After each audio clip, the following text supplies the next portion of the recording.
30 ቀን ፈጅቷል፣ 1 ወር። በዲዛይን ደግሞ 2 ሳምንት በዚህ ፈጅቷል። በመጨረሻም ግን አልሆነም። እኛም ደግሞ በሰራነው ስራ ኮርተናል። ፕሮጀክቱን ያገኘነው ነባር የሆነ ግንኙነት አለን ከሄኒከን ቢራ ፋብሪካ ጋር። ስፒዲ የሚባል ድርጅት አለን። ስለዚህ ለነሱ ላይት ቪዚቢሊቲ ስራዎች፣ የፒኦኤስኤም ስራዎች እናመርታለን። ስለዚህ ካለን ነባር ግንኙነት አንጻር ነው ስራውን ያገኘነው። ከፕሮጀክቱ ጀርባ ያለው አይዲያ ያው ሰዎች አጠቃላይ ስሙ ባር ኤክስፒሪየንሻል ባር ነው የሚሆነው። ይህም ደግሞ ሰዎች የባርን ኤክስፒሪየንስ የሚያደርጉት የተለመደ ቦታዎች ሄደው ቢልዲንግ ውስጥ ሄደው ነው የባር ኤክስፒሪየንስ የሚያደርጉት። ይሄኛው ግን ተንቀሳቃሽ የሆነ ያንን ስሜት ሊፈጥር የሚችል ኤክስፒሪየንሻል ባር በኢቨንት ቦታዎች ላይ ማምጣትና ያንን ኤክስፒሪየንስ እንዲያደርጉ ወይም እንዲያገኙ ማድረግ ነው የፕሮጀክቱ ሀሳብ። ሜኪንግ ፕሮሰሱ እንደ ማንኛውም ክላይንቱ የሚመጣውን ሀሳብ ፍላጎት መጀመሪያ መስማት ነው። በዛ ላይ ደግሞ ዲዛይን ዴቨሎፕ ማድረግ ነው። ዲዛይን ዴቨሎፕ ተደረገ። እሱ ላይ ብዙ ምክክር ነበረ። ያው ፕሮጀክቱ ኮንሰልታንት አለው። ከነሱ ጋር ተርምስ ኦፍ የማቴሪያል መረጣ፣ ዲዛይን ማሻሻያ፣ ብራንድ ኢንቴግሬሽን፣ ሌሎች ሊገቡ የሚፈለጉ ኤሌመንቶች በሙሉ ያሉት ዲስከሽኖች ከተደረገ በኋላ እንደገና ደግሞ ወደ ማቴሪያል መረጣና ደግሞ ወደ ኮንስትራክሽን ገብተናል ማለት ነው። ስለዚህ ኮንስትራክሽኑ ወደ 30 ቀን ፈጅቷል፣ 1 ወር። በዲዛይን ደግሞ 2 ሳምንት ስለዚህ ፈጅቷል። ስለዚህ ብዙ አፔን ዳውን በኋላ ደግሞ አሁን ያለውን ቅርጽ ሊይዝ ይችላል።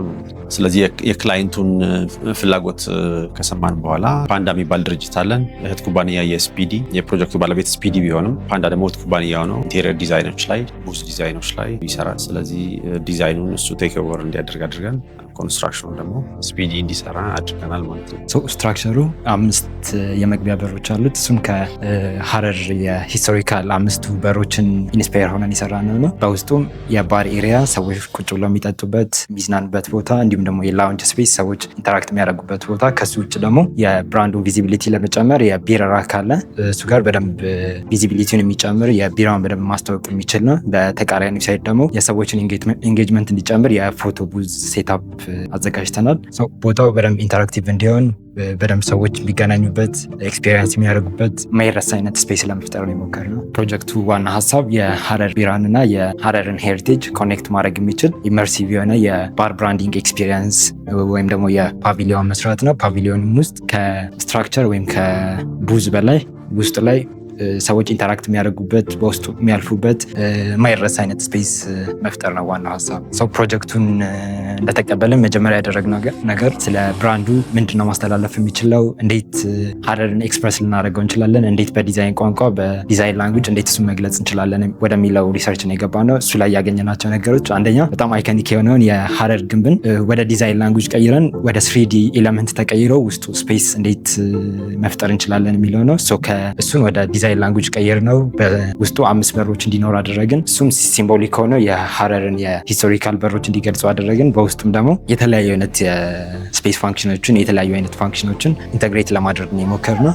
ከኮንሴፕት በኋላ ወደ ሞደርን ሆነ ሞጁላር ሆነ ወደ ፓቪሊዮን ስፔስ መቀየር ነው። ከሱ በኋላ ይሄኛው ስፔስ ጠቅላላ የፕሮጀክቱ ሳይዝ 8 ሜትር በ6 ሜትር ቁመቱ ደግሞ 3 ሜትር የሆነ 48 ካሬ የሆነ ስፔስ ነው። ከዚህም ውጭ ቦታው ተገጣጣሚ እና ተነቃቃይ የሆነ ኦን ፕሮጀክት ወይም ደግሞ ኢቨንቱ በሚካሄድበት ቦታ ላይ መቶ መገጣጠም የሚችል ላያያዝ በጣም ቀላል የሆነ እያንዳንዱ ኤሌመንቶች በጣም ቀላል ሆኖ መጫንና መውረድ የሚችሉ አይነት ሆኖ ነው የተሰሩት።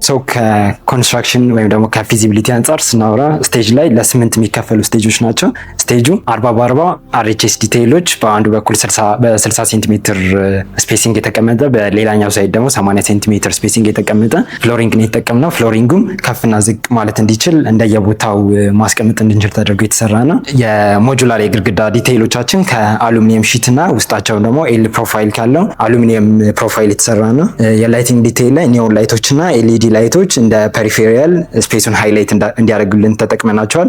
እሱንም ዲቴይል ለመሸፈን የ20 ሚሜ ፎም ቦርድ ተጠቅመናል። ሲሊንጋችንን ከአሉሚኒየም ፕሮፋይል ውስጣቸው ደግሞ ኤልኢዲ ላይቶች በየሆነ ስፔሲንግ ቦታውን በበቂ ሁኔታ ማብራት እንዲችል ተደርጎ የተሰራ ነው። የነበሩ ቻሌንጆች ብዙ ናቸው። አንደኛ የነበረው ጊዜ አጭር ነው። ሁለተኛ ቀላል የሚባል ሳይዝም አይደለም። ወደ 48 ካሬ ሜትር ነው። ስለዚህ በዚህ አጭር ጊዜ ውስጥ አዲስ የሆነ ኤክስፒሪየንሻል ባር ከዚህ በፊትም ደግሞ ሪሊ ብዙ ሰርተን እናውቃለን፣ ግን ሞር እንደዚህ ደግሞ ኢንተግሬትድ የሆነ ብዙ ፈንክሽን ያለው ነገር ደግሞ ሰርተን አናውቅም። ስለዚህ ያን ደግሞ ወደ መተግበር ላይት እንዲሆን ደግሞ ወይም መንቀሳቀስ እንዲችል በቀላሉ የማቴሪያል መረጣው ስትራክቸር ዋይዝ እንዴት መሆን አለበት፣ የሚለው ጊዜ ፈጅቷል ወይም ቻሌንጂንግ ነበረ። አሴም ታይም ኤክስፒሪየንስ እያደረግ ነው፣ እየሰራ ነው፣ እዛው ላይ እያሻሻልን የሄድንበት ነው። ከሱ ውጭ ደግሞ ላይት ላይ ምን አይነት ላይቶች መጠቀም አለብን፣ እንዴት የቡዙን ወይም ደግሞ የብራንዱን ቪዚቢሊቲ በምን አይነት ላይት ቪዚብል እንዲሆን እናደርገዋለን የሚለው ነው። የሀረርን ጌት አርኪቴክቸራል ላንጉጅ ወደ ሞደርን እና ኮንቴምፖራሪ የሆነ አክቲቬሽን ዲስፕሌይ ወይም ደግሞ ወደ ፓቪሊዮን እንዴት እንቀይረዋለን የሚለው ነው።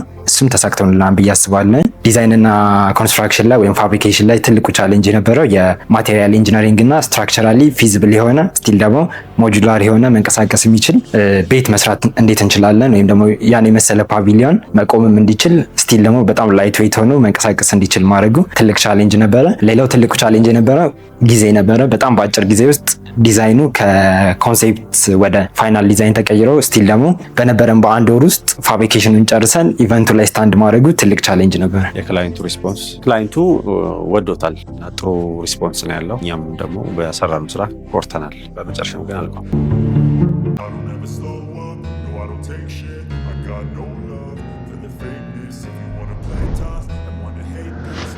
Show